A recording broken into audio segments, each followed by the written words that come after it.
Hi, in front of me is Samsung Galaxy A90 5G, and today I would like to show you how you can enable high performance mode on this device.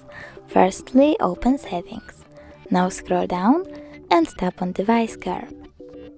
Then click on Battery, choose Power Mode and click on High Performance. As you can see, high performance mode is now on. If you want to turn it off, just tap on any other mode, for example optimized.